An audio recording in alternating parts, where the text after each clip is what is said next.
The OCG metagame has finally gone absolutely wild. We're back with another Meta Duelist meta forecast, and today we got the China City Tour special event in Shanghai, and finally a ton of change in the OCG metagame. And later on we also have a very special guest that will show you how to play one of the lesser known decks that is coming to the TCG later this year. It's Nesh. But first, if you like meta trends, being ahead of the curve and learning the real goo before it's out, and we did call Lullaby of Obedience before everybody else, make sure to check meta-duelist.com. Meta reports written by pro players, spicy deck techs, and of course a ton of deck resources at your disposal. And now, let's finally kick it off. It's time to grab a piece of the pie and look at what the OCG metagame is looking like with one huge tournament that took place this week. And it is the China City Tour special event in Shanghai Station. And today we have a breakdown of the top 64 out of 1,200 duelists in one of the biggest events in the OCG ever. So out of 64 decks, we have 27 Fire King decks, 8 Tenpai Dragon decks. That's right, Tenpai has officially surpassed Snake Eyes Pure. We got 7 Pure Snake Eyes, 7 Voiceless Voice, 2 Branded Duelists, 2 Centurions, and 1 Ritual Beast. And speaking of Ritual Beast, that is the deck that we will get to know later, with Nesh showing us the combos, so stick around. Tenpai Dragon has officially passed Pure Snake Eye in meta representation, with a forbidden and limited list coming to the OCG in April 1st. This might be the trend we continue seeing more of as we get some possible Snake Eye and Fire King hits on the ban list. And with Voiceless Voice and even Branded Despia managing to keep up with the metagame, the OCG meta is currently a little bit more open and varied than the TCG at the moment, with only around 40% Fire King at the top 64 rather than almost double than that in the TCG. And as always, it's time to look at the decks of the week, some premium tech choices in these topping deck lists. Let's start off by the winner of the Shanghai Station event running Pure Snake Eye. Besides the usual suspects, we can finally see Snake Eye Diabellstar making it into the main deck instead of the second copy of Snake Eye Flamebirch Dragon. Running 3 Diabellstar, a variety of hand traps, and even cross-out designator target in one forbidden droplet, this deck plays heavy on the non-engine with a very small Snake Eye package. And this deck also runs incredible spice with Parallel Exceed, Assembled Nightingale, and of course Infernal Flame Banshee, which we will of course talk about later in detail when we open up the spice cabinet. Voiceless Voice coming in second in the entire event with a relatively tame and predictable deck list, running a Diviner package, Odd-Eye's Pendulum Graph Dragon to get an additional spell negate on the end board, and 1 copy of the new continuous spell from Legacy of Destruction, which allows you to ritual summon during your opponent's turn, and even Sky Striker Ace Azalea to deal with all the annoying back row in this format.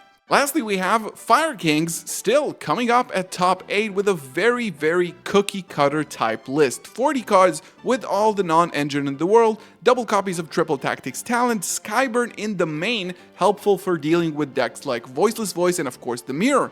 1 copy of the Black Goat Laughs in the side as a thrust target that guarantees you will be able to floodgate your opponent out of their most important game piece, and also Assembled Nightingale once again. What's that about? It's time to talk about it. Let's take a big ol' smell out of the spice cabinet and discuss first Lyrilusk Assembled Nightingale. So clearly, a rank 1 monster in a Snake Eyes deck is a no-brainer, easily attacks directly, making a Zeus, right? We know that shenanigan, but you're completely wrong. This is not why this card is in the deck. This new tech choice is a special introduction against one of this format's greatest villains in Tenpai Dragon. Tenpai strategy is floodgating, shiftering, or heat waving their opponent, making them skip their turn, and with a blind second main deck, attack the opponent for an insane amount of damage with monsters that are unaffected during the main phase. So, get shifted, get flooded, no problem. By detaching an Xyz material during either player's turn, Nightingale cannot be destroyed by battle,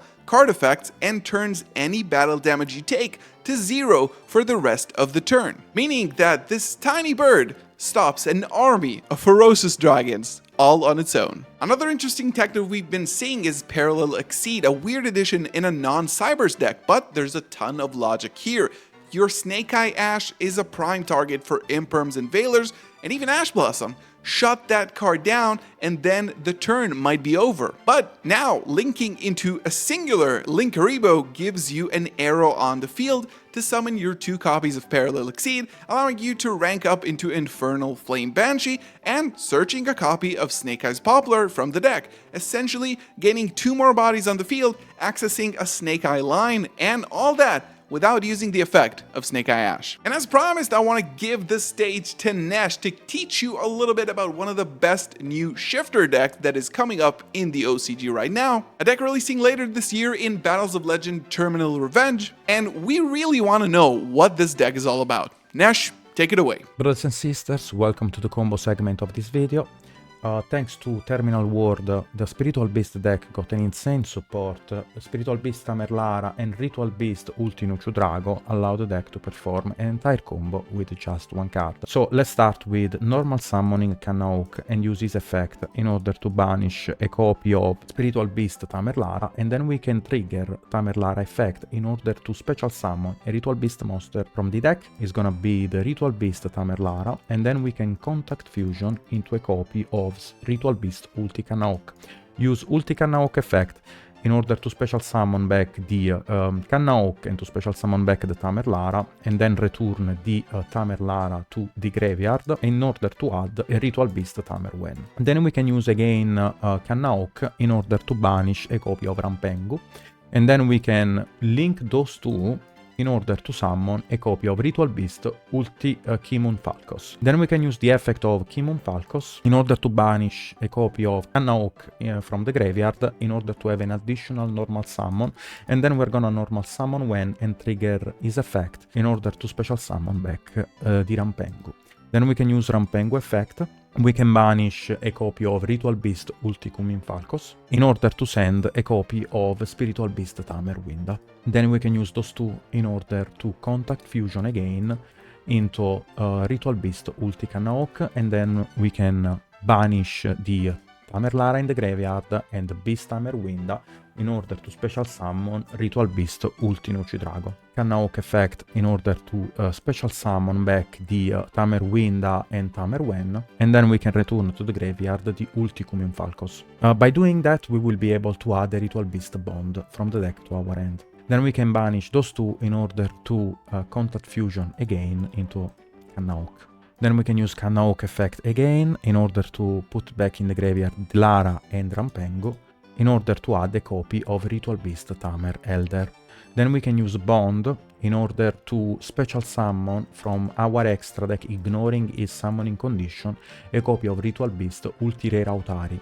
Ultirera Autari is not only a very powerful card for his effect that will allow you to recover one of your Ritual Beast cards, but will also allow you to perform an additional normal summon. But the most powerful thing about this card is that's a floodgate, and it works perfectly well against Snake Eye decks, because the card says that neither player can tribute cards to activate a card effect.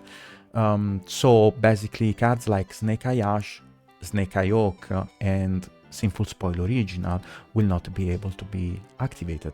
So we are gonna add back a copy of Spiritual Beast Kanaok, and that will allow us to have an additional normal summon. There is actually a very nice ruling about Ritual Beast Tamer Elder that you guys will be able to find on the yugiorganization.com that basically specify that if the card actually gets Impermanence or Veiler on summon, you will still be able to perform an additional normal summon. Those are one of these mysterious rulings that makes this deck so interesting. So we can basically normal summon the Elder, which will allow us to have again an additional normal summon.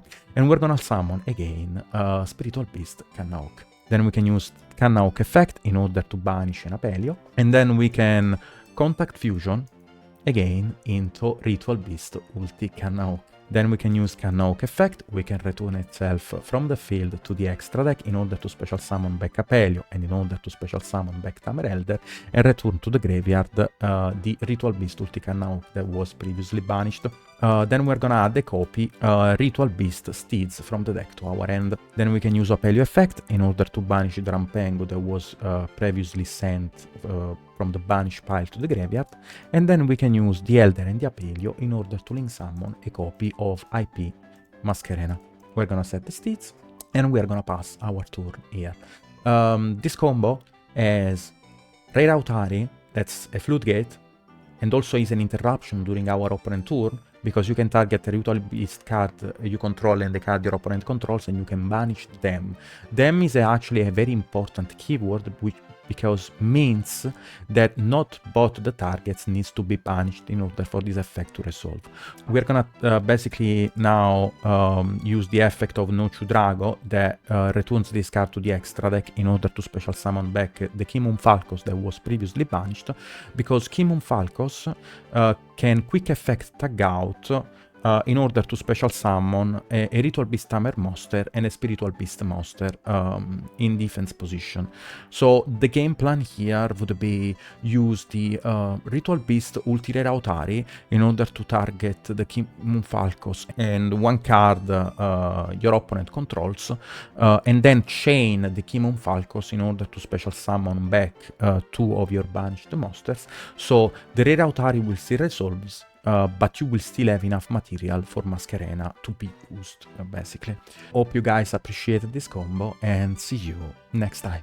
And this was another Meta Duelist Meta Forecast. I hope you did take some things into consideration and learn a little bit about the effect of Tenpai Dragon, because in 1 month, we're going to be getting that in the TCG, so we better be ready. And as always, check out meta-duelist.com for all the spicy texts, articles written by pro players, and of course, a ton of deck lists at your disposal. And as always, let us know what you think in the comments below. We want to make as many improvements as you guys want, so please keep on suggesting them. Follow me on Twitter, and of course, follow Meta Duelist as well. Check out Nash's channel in the description below. Love you guys. I'll see you in the next one. Peace.